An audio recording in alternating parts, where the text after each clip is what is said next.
There are four classifications of food types. The first one is high-risk foods.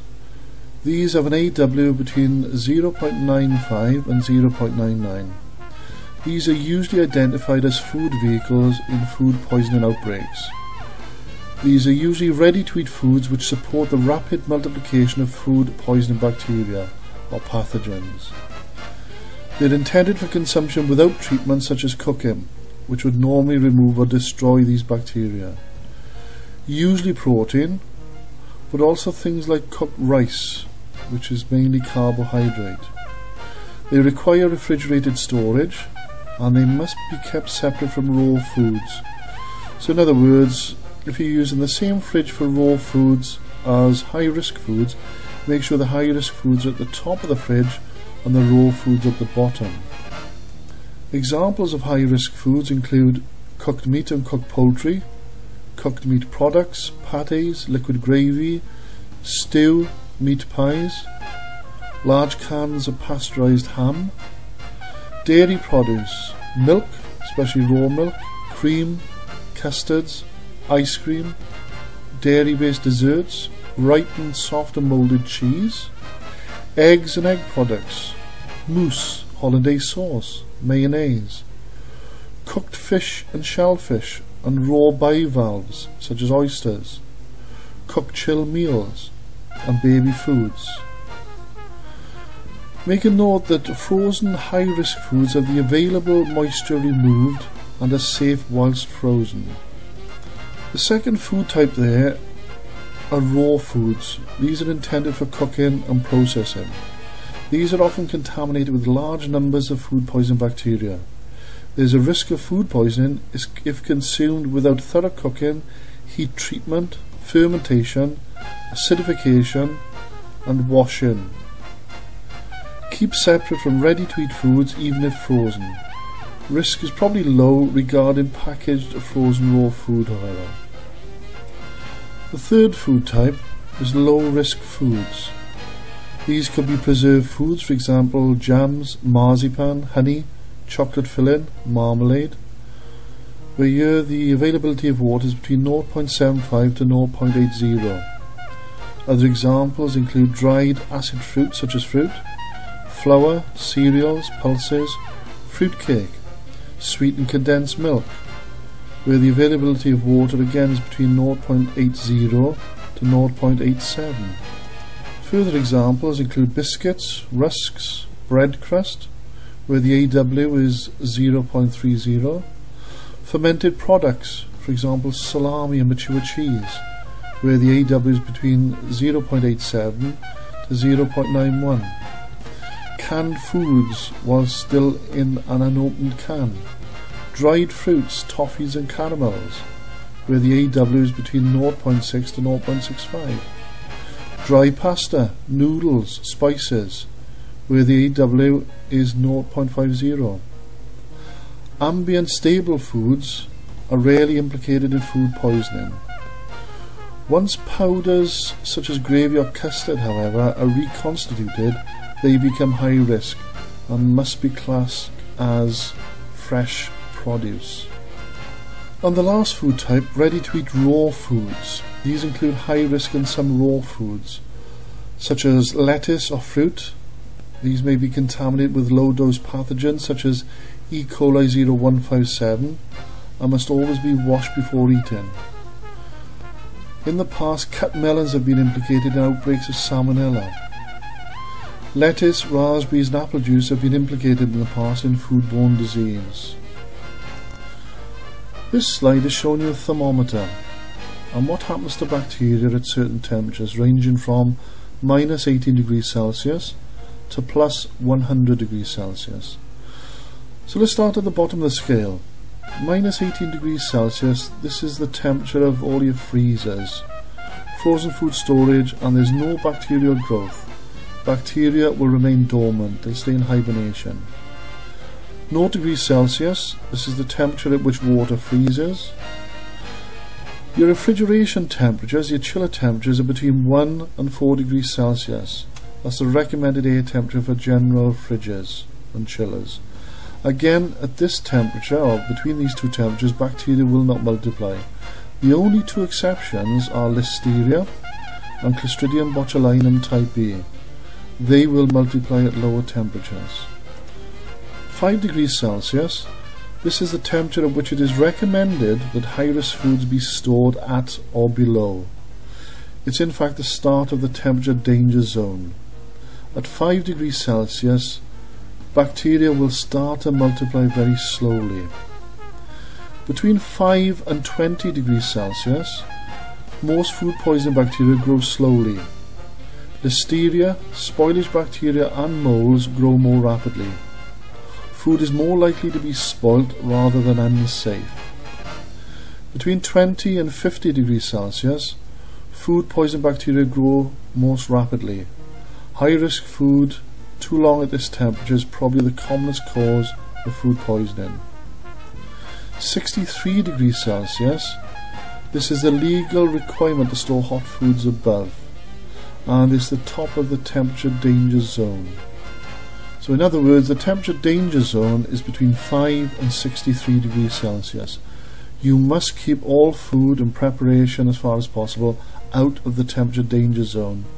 If you're serving food cold, you serve it below 5. If you're serving it hot, you serve it above 63. 75 degrees Celsius is the recommended minimum core cooking temperature. 82 degrees Celsius, not shown on the scale, but it's worth mentioning, this is the legal requirement for Scotland for reheating food. Whereas in the UK in general, in Wales, England, Northern Ireland, the temperature for reheating is 75 degrees Celsius, the same as cooking. But in Scotland for reheating is 82. 100 degrees Celsius is the temperature at which water boils. And it's worth mentioning that each bacterial species has an optimum temperature at which cell growth is most rapid. So not all pathogens, spoilage bacteria, require 37 degrees Celsius. There is a variation. The growth rate falls abruptly at both the upper and the lower limits of their temperature range. The maximum temperature for growth is usually only a few degrees higher than the optimal temperature. Here we have the bacterial growth curve.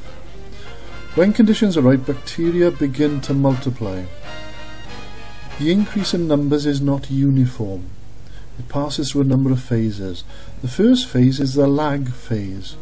This is where there's no multiplication. Bacteria are producing necessary enzymes.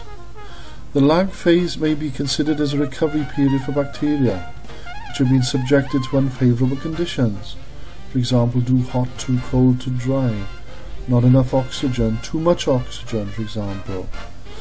The next phase is called the log phase, or the logarithmic phase, where there's rapid multiplication and growth.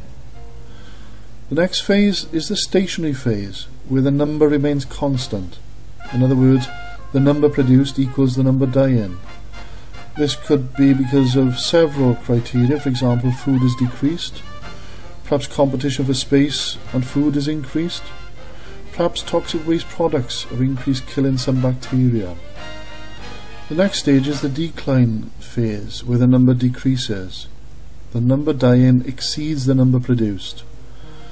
As far as competition goes, microorganisms compete for space and food. Food poison bacteria tend to be less competitive than spoilage bacteria and natural flora. Some doctors do not like prescribing antibiotics for salmonella food poisoning. They prefer to rely on competition from natural bacteria in the intestines. Antibiotics tend to kill a protective gut bacteria, exposing attachment sites on the gut wall for invasive pathogens such as salmonella, and this could result in the person becoming a salmonella carrier. So in other words, with competition, if a food item has got spoilage bacteria on there, it's very unlikely there's food poison bacteria present also. Oxygen requirements of bacteria. Not all bacteria require oxygen in order to multiply. Let's have a look at some examples. Obligate aerobes. These grow only in the presence of oxygen, and these are most molds and some yeasts. Facultative anaerobes, these prefer aerobic conditions, in other words they prefer oxygen but may grow slowly if oxygen is absent. Most food poison bacteria are facultative anaerobes, for example Salmonella.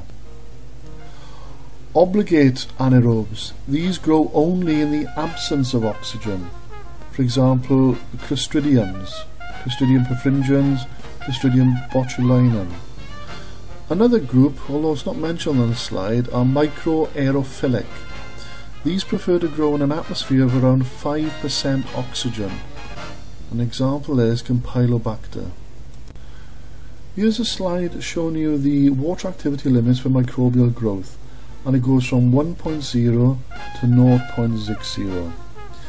Now the examples of bacteria there, we've got Pseudomonas, E. coli, Clostridium perfringens, Clostridium botulinum, Salmonella, Bacillus, Staphylococcus aureus, most yeasts, most molds, xerophilic and osmophilic yeasts. Now the availability of water, if it's equals 1, that's distilled water. Where the AW is 0, all water molecules are completely bound.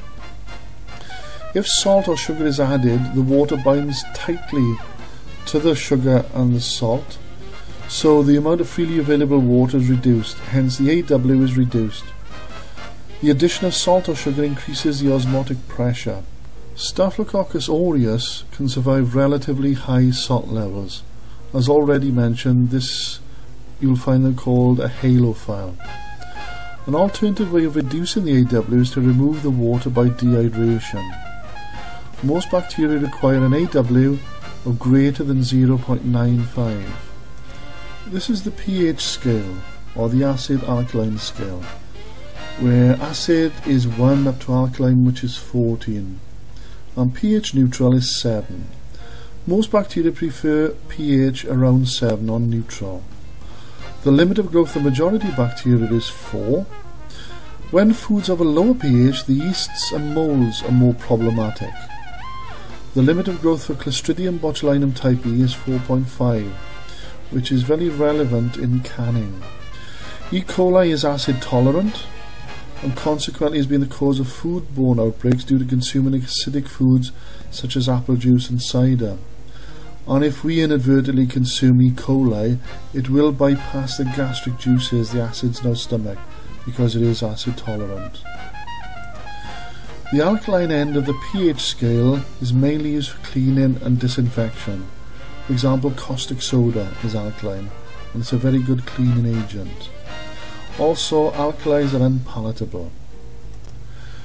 We can kill bacteria in several ways. First of all, by the use of heat, such as pasteurization, which destroys pathogens, sterilization, which destroys all bacteria, spores and toxins, by the use of canning, which is classed as commercially sterile, and by effective cooking, where the center temperature, the core temperature, is at least 75 degrees Celsius. You can cook to lower temperatures, but you must increase the time. For example, if you're holding the product at 63 degrees Celsius, you must hold it at that temperature for 30 minutes for it to be the same as 75 degrees Celsius as an instant time. You can cook products say to 70 degrees Celsius, but you must hold it at that temperature for 2 minutes. So it's more sensible really to cook the product to 75 degrees Celsius. The reason being, in the catering industry we don't have time to use a stopwatch and wait with a temperature probe in one hand while we count down the minutes. Other methods for killing bacteria include the use of chemicals such as salt, sugar, nitrates, nitrites and bleach. Irradiation. There's very little food other than spices are subject to irradiation in the UK, and if they have been subjected to irradiation they must be labelled as such. It is difficult, however, to detect food which has been irradiated. It is possible that several imported foods may have been irradiated, for example strawberries. Ultraviolet light. This is used to destroy bacteria in water and is used for the purification of shellfish. It can be used to destroy bacteria in brine. which is used for food production. Also, it's used to destroy microorganisms in the atmosphere, but it's not suitable for work surfaces. Spore formation. Spores are only produced from Clostridium and Bacillus bacteria. Examples: Clostridium perfringens, Clostridium botulinum, and Bacillus cereus. They form spores when conditions are unfavourable, for example when there are high temperatures, when there are disinfectants being used, or when it's very dry. They really are modified bacteria with a protective layer or shell which is quite resilient. They can survive for many years. In fact, some scientists have found preserved spores in the intestines of bees, which have been in amber for the last 42 million years, and they've actually brought the spores back to life. They do not require food or water to survive. Some can survive boiling for up to 5 hours.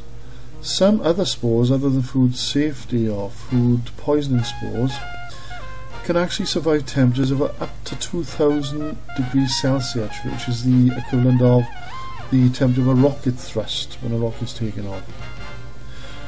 Canning is 121 degrees Celsius core temperature for 3 minutes, and this is called a botulinum cook, which destroys all pathogens, spores and their toxins. When conditions become favourable, the spores germinate. Think of a spore as a dried shell, a dried ungerminated seed, and in its state, as long as it's kept dry, it can remain in that state indefinitely until you supply it with moisture where it can germinate. Toxins can be released on formation and germination. If favourable conditions persist, multiplication of vegetative bacteria begins. To look at that graphically, under unsuitable conditions, Clostridium and Bacillus bacteria will start to form a spore in the cell. The rest of the cell disintegrates, releasing the spore. If you give the spore suitable conditions, the spore will germinate into another bacterium. If the conditions remain suitable, that bacterium then will multiply into large numbers. And as the bacterium multiplies, certain bacteria give off toxins as they multiply, which is another problem with certain bacteria. Toxins are poisons. Toxins are chemicals produced by certain bacteria as waste material. Only a few types of bacteria produce waste poisonous to humans. These are known as pathogens.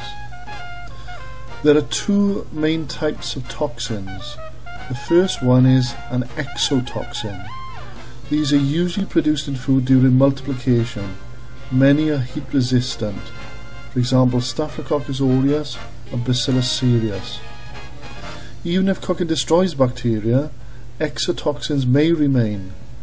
They result in a short incubation onset period with vomiting. The other type of toxin is an endotoxin. These are usually produced in the intestines of the person consuming the poisonous food. The toxin forms part of the bacterial cell wall. It's released on death of bacteria or when spores are formed. They usually require a longer onset period. Diarrhea is normally one of the main symptoms, for example, salmonella. Now, a couple of other examples of toxins based on exotoxins. One is a neurotoxin. Now, a neurotoxin are toxins that affect the central nervous system. For example, Clostridium botulinum. Examples of symptoms include blurred and double vision, nerve paralysis and collapse. Enterotoxins are again exotoxins that affect the gastrointestinal tract or the GI tract. There are several ways we can identify bacteria. First of all, macroscopic examination. Macro being large scale, where you can actually see them. Not so much them as the colonies. This is where we look at using different culture medias, using specific additives, and we look at the shape, size, colour and consistency of the colony. The next way is by microscopic examination. where we add bacteria solution onto growth media using a wire loop. Selective enrichment enables specific bacteria to be identified. Various stains assist identification. High-powered microscopes are usually required. We can also use the Gram stain, which is invented by a Dr. Gram or Professor Gram. This is where we heat fixed bacteria onto a slide and flood with iodine or crystal violet, then rinse off with alcohol and safranin. Gram positive means the blue dye has been retained. Gram negative means the blue dye has been rinsed away. So if the blue dye has been retained, that means the cell wall is usually not as strong as the gram negative bacteria, because the blue dye has actually gone across the barrier. The gram negatives tend to have stronger cell walls, so the dye doesn't go across the barrier. In other words, it's rinsed away. We can use biochemical reactions based on the presence or absence of enzymes and the response to certain chemicals such as sugar, etc. Serological typing, which is based on the antigen-antibody reaction or the immune response. This distinguishes between subtypes of the same species. For example, there are over 2,500 different serotypes of Salmonella. The most common is Salmonella enteritidis, which used to be quite common in eggs. The next one is phage typing. This enables differentiation of the same serotype. Some viruses are able to infect and kill bacteria, and these are called bacteriophages. They are very selective and can distinguish between bacteria with the same serotype. Most common is Salmonella enteritidis PT4. And the last one, immunoassay. This is the use of monoclonal antibodies.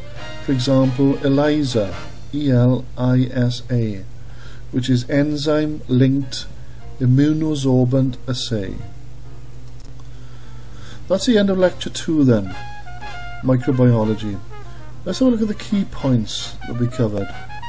First of all, food poisoning bacteria are common in all food businesses. They require food, moisture, time, suitable pH to multiply. Most pathogenic bacteria prefer 20 to 50 degrees Celsius. They can double number in 10 minutes. Temperatures above 75 degrees Celsius are used to destroy. Some toxins and spores can survive boiling for several hours. Most food poison bacteria do not grow below 5 degrees Celsius, apart from the 2 exceptions I mentioned, Listeria, Clostridium botulinum type E, which is worth remembering. High acid, salt and sugar stop multiplication of bacteria, and there are various methods of identification of specific bacteria.